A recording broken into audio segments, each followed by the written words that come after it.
हमने सारी गलियां आपकी जितनी भी एक से लेकर यहाँ तक सारी गलियों के लिए बताया। डीके मेडिकल स्टोर के सामने भी 6-7 गलियां इसी पोजीशन में पड़ी हुई उनके लिए भी बताया। तो मैंने कहा मैं संडे को मीटिंग रख रहा हूँ, आप ऐसा कुछ काम करो ताकि मैं लोगों से दो बात वहाँ कह सकूँ। हालांकि मैं ये भी आपको बता दूँ कि मैं भारतीय जनता पार्टी से नहीं, मैं आम आदमी पार्टी से जुड़ा हुआ हूँ, लेकिन उनको पता है कि हम लोगों के लिए काम करते हैं, मदद करते हैं, मेहनत कर रहे हैं। उन्होंने मुझसे कहा कि आपके जाने से पहले जिन गलियों का भी आपने 1, 2, 3, 4 गलियों का नंबर बताया है, हम उनकी पैमाइश भी करा देंगे। क्या पैमाइश हुई है? हुई है। तो मैं आपको एक आश्वासन देता हूँ कि मार्च के महीने में मैं आपके बीच में आऊँगा दोबारा से। अब जनवरी तो खत्म हो गया है और ये मेरा वादा है कि पक्की सड़क पर खड़ा हो गया आपके बीच में अपनी बात रखूँगा।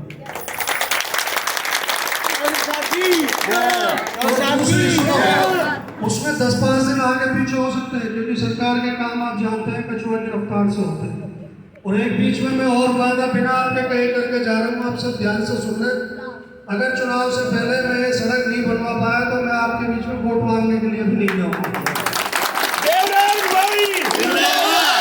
ये मैं अपनी शक्ति के भरोसे से नहीं कह रहा हूँ, ये जो जनता है जनार्दन है, ये भगवान का रूप है। आपकी इच्छा पूरी होगी। ये जो मैं बोल रहा हूँ ये भगवान की वाणी है, अपने आप ही मेरे से बुलवाई जा रही है ये बात। मुझे 100% भरोसा है और मैं ये भी वायदा कर रहा हूँ, मैं इस बात में भी सक्षम हूँ अपनी जबान रखने के लिए।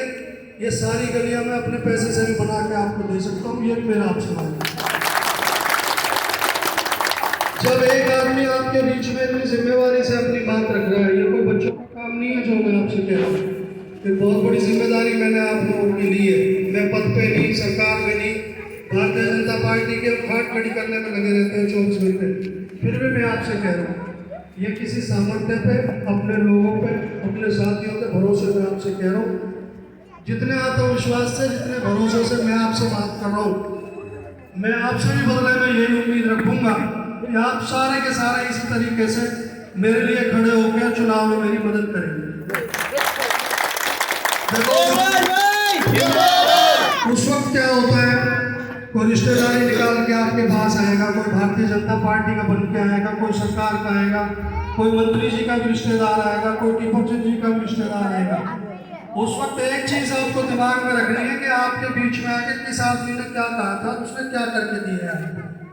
इसलिए मैं आपसे ये बात कर रहा हूँ, मेरी भीषण प्रतिज्ञा है, मैं आपकी काम करवाने के बाद में ही, माता जी आपसे आपका काम करवाने के बाद में जो मेरी मेहनत मजदूरी, जो मेरा हक बनता हो, उसमें कोई कमी आपको नहीं छोड़नी है। आपसे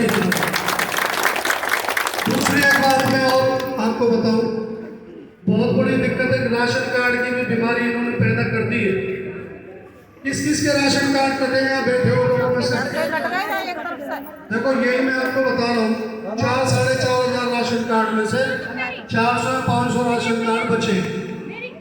सरकार के बार बार हमारे अनुरोध पर, बार बार इस बात को मुद्दा बनाने पर इन्होंने लिस्टें निकालनी शुरू करी हैं। मैं पूरी उम्मीद कर रहा हूँ कुछ सरकार की तरफ से भी उसमें सुधार होने जा रहा है। उसमें चौथी लिस्ट लास्ट 9 तारीख को निकलेगी।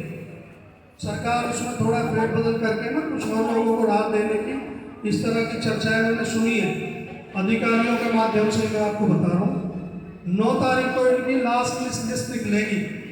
उसमें जिन भी परिवार वालों के राशन कार्ड बन जाए उनके तो बन गए, अच्छी बात है। बाकी जो इसके पात्र हैं, पात्रता का पता कैसे लगता है? हमने फैमिली आईडी बनाई है, ये समझने की बात है, वो हमने अपनी मर्जी से बनाई है। हम गए, हमने उसको 10-20 रुपए दिए, उसने हमें लिख के दे दिया, हमारी 1 लाख बना दी, 2 लाख बना दी, ये मनमर्जी उन्होंने बना दी 5 लाख। उसमें सरकार ने मौका दिया है कि आपकी जितनी सचमुच में आमदनी है उसके आप कागजात सरकार के पास जमा करवाओ। उसमें आधार और पैन कार्ड जरूरी है। वो आपकी इनकम को वेरीफाइड कर देगा। जो CSC सेंटर वाला, जो कॉमन सिविल सर्विस सेंटर खोल के बैठे हैं ना जगह जगह कंप्यूटर वाले, वहाँ अपने फैमिली आईडी को और जो आपका फ़ोन है जिसमें वो नंबर आपने दिया हुआ है, उस फ़ोन के लेके जाओ। वो आपके नंबर पे OTP भेजेगा, वो तुरंत आप बताना। अगर कोई उसमें पात्र है जिसकी इनकम 1,80,000 रुपये तक है वो अपने आप ही उसका राशन कार्ड और आयुष्मान कार्ड सरकार की तरफ से बन जाएगा। एक और भी मेरे पास चर्चा पहुंच रही है। कुछ लोग ऐसे इकट्ठे हो गए हैं जो कह रहे हैं कि मुझे 5,000 रुपया दो, मैं आपका राशन कार्ड बना दूंगा। हम पढ़े लिखे लोग हैं, मैं आपको पूरे सिस्टम को समझ के बता रहा हूँ। आप किसी को 50,000 रुपये भी दे दो तो आपका राशन कार्ड नहीं बन सकता है। आप किसी के बहकावे में मत आना। आपका मेहनत का एक भी पैसा किसी और की जेब में नहीं जाना चाहिए। ना आपके पैसे मिलेंगे, ना आपके राशन कार्ड मिलेंगे। ये अगर बनेंगे तो ये सरकार के लेवल पे बनेंगे, और ये नहीं बनाएंगे तो 9 तारीख के बाद में मैं आपसे वायदा करके जा रहा हूँ, पूरी इस गली को, गली नंबर 16 से लेकर विष्णु कॉलोनी के 1 नंबर गली तक और सामने जितने भी लोग हमसे इकट्ठे होंगे, सबको लेके जब तक हम हाईवे पे बंद करके बैठेंगे, जब तक सरकार का कोई मंत्री, उनका भाई या कोई अधिकारी आके हमें आश्वासन नहीं देगा कि हम जो हर जरूरतमंद को राशन कार्ड बना के देंगे। आप इसमें मेरे साथ देंगे? ये आप सब इसमें अगर आप साथ देंगे, सरकार को चुनने वाले लोग हम ही तो हैं, जनता ही तो है। जो काम जनता चाहती है सरकार से करवाने का हमारा अधिकार है, हमारा हक है। हम लोग काम करेंगे शांतिपूर्वक तरीके से। इस गली में एक परेशानी और है, ये इधर तो ऊंचा है, उधर नीचा, उस गली में पानी आता, इस गली में पानी नहीं आता।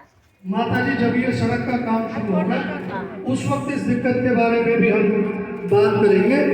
तो अभी टेंडर का जो प्रोग्राम है कम से कम 1.5-2 महीना उसमें लग जाता है। कल आपकी पैमाइश हुई है, इसका कई प्रोसेस होते हैं टेंडर क्लियर होने के। जब इसमें काम शुरू हो रहा हो उससे पहले और पानी की जो भी दिक्कतें आप पाइपलाइन की बता रहे हो ना, उसको भी हम ठीक करवाने की पूरी कोशिश करेंगे। और ये अभी ठीक हो गया तो हो गया, अगर पक्की सड़कें डल गई तो उसके बाद वो ठीक भी नहीं होगा। तो ये हर उस आदमी का भी फर्ज है जो हम लोग यहाँ रह रहे हैं कि हम ठेकेदारों को सड़क गलत तरीके से ना बनाने दें।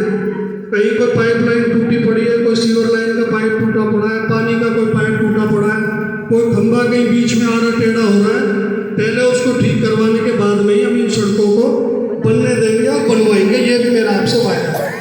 इन हर चीज़ में जनता का सहयोग बहुत जरूरी होता है। एक अकेला देवराज कुछ भी नहीं। आप साथ हो तो हम सब कुछ हैं, ये आपको सोचना चाहिए। कोई भी अकेला आदमी कुछ भी नहीं है। अब एक अकेला तो मैं हो गया, जब तक हम होके काम नहीं करेंगे हमारी कोई सुनने वाला नहीं है, हमारा कोई काम को करने वाला नहीं है। अभी चुनाव के वक्त आते आते आप देखोगे कोई पोस्टर छाप के उतरेगा, फटाफट मैदान में मैं भारतीय जनता पार्टी को, मैं फलाने एमएलए का रिश्तेदार हूँ, मेरे को टिकट मिल रही है। ऐसे बहुत आदमी है जो घर से बाहर नहीं निकल रहे हैं, उनको जनता से कुछ लेना देना नहीं है। उनको एक चीज़ से लेना देना है कि कैसे भी टिकट ले आएंगे और ये सरकार हमारे जैसे निठल्लों को जिता देगी जैसे पहले जिता दिए थे। कोई आएगा पिछला पार्षद आपकी कोई मदद करके गया है कभी यहाँ पर? ऐसे लोगों को सबक जब तक आप नहीं सिखाएंगे, जब तक ये सुधार सिस्टम में नहीं होगा। हम अपनी जेब से भी कितना पैसा लगा सकते हैं, हम लगाते हैं। हम गर्व के साथ कह रहे हैं अपनी मेहनत का पैसा हम नालियों में, गलियों में, सड़कों पे, खंभों में, ट्यूबलाइट में लगाते हैं, लेकिन कितना लगा सकते हैं? जब तक सही नुमाइंदा जो मेहनती हो, जो आपके बीच में खड़ा हो के वादा कर रहा हो, काम कर रहा हो दिन रात, जब तक आप ऐसे आदमी को मौका नहीं देंगे, ये परेशानियाँ ऐसी की ऐसी रहेंगी। और भी बहुत सारी बातें हमारे मन में हैं वक्त पे, क्योंकि आज मौसम भी, अभी तो चलो भगवान जी ने मेहरबानी की है, हम 2 बात अपनी कह पा रहे हैं। फिर हम बीच में आएंगे बिना किसी मीटिंग में, एक घर में मैं आके मिलूंगा, आप सबकी समस्याएं मैं समझूंगा, जानूंगा। आप लोग भी मुझसे ज़्यादा समझदार हैं, आपके भी जो भी सुझाव होते हैं वो भी मैं लूँगा और हम सारे मिलकर उन सुझावों पर काम करेंगे। कोई ऐसी शक्ति नहीं है कि हम प्रयास करें हम कामयाब ना हो। हम कोशिश ही नहीं करते, हमें लगता है कि चलो देवराज गारंटी ले गया, आप अपने अपने घर बैठ जाओ। हमें ऐसा एक ग्रुप यहाँ बनाना चाहिए, कैसे आपको गलियों में टीम बनानी चाहिए। जब तक देवराज आपका काम नहीं कर दे, जब तक उसको चैन से ना बैठे, ये कोशिश आपको करनी पड़ेगी। मैं तो आज कह के चला गया, अगली गली वाले भी फिर मुझे बुलाएंगे और अगली वाले भी मुझे बुला रहे हैं, मैं जाता रहूँगा। लेकिन क्या इसका फॉलोअप करना बहुत ज़रूरी होता है। अपने काम के लिए आप लोग मुझे बोले, भैया तू बात करके गया था बहुत बड़ी, तू करता तो कुछ है नहीं। मेरे में थोड़ी भी ज़मीन होगी तो मैं आपके भी करना पड़ेगा।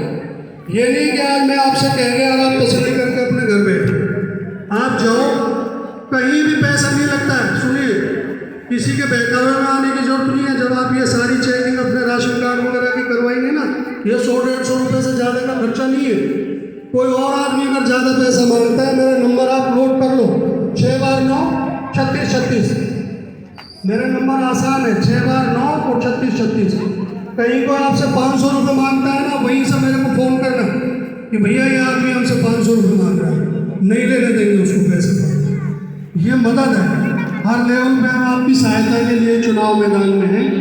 थोड़ी सी तकलीफ आप उठाओ, उसमें हम मददगार के तरीके से आपके साथ खड़े हैं।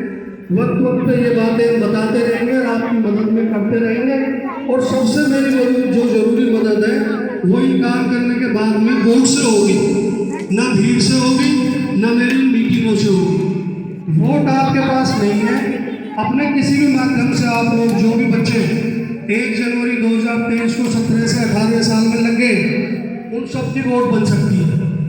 ये नहीं कि वो 18 साल का होगा तभी, जो भी जनवरी से 17 से 18 में बच्चे चल गए, उन सब की वोट बन जाएगी। आप बनवाओ, 2-3 जगह मैं बनवा रहा हूँ, अज्जी कॉलोनी में 1-2 आदमी बैठे हैं, आप वहाँ चले जाओ, अपने कागज लेकर जाना, 2 ID, वो पैसे लेते हैं, वो मैं दे रहा हूँ सब जगह से वोट बनवाने के लिए। उनसे मेरी बात कराना, वो आपके वोट बनवा देंगे। खाली भीड़ से तो मैं जीत नहीं पाऊँगा, मैं जीत पाऊँगा आपके एक वोट से। आपको वोट वाले दिन टाइम निकालना है जब भी चुनाव हो। हालांकि ये लोकतंत्र को नहीं समझने वाली सरकार है। पंचायतों के चुनाव 2 साल लेट करा दिए, अब ये हमारा नगर निगम का चुनाव भी 1 साल लेट हो रहा है। तो मुझे तो लग रहा है कि इस वक्त ये चुनाव लड़ने के जो ख्वाहिशमंद हैं, जो इच्छा रखते हैं, ये उनका भी एक परीक्षा है। मुझे तो लगता है कि बहुत एक गोल्डन अपॉर्चुनिटी हमें मिली है कि हम आप लोगों के बीच में ज़्यादा से ज़्यादा जा सकें और जब तक चुनाव नहीं हो आपका दिल जीत सकें अपने काम से।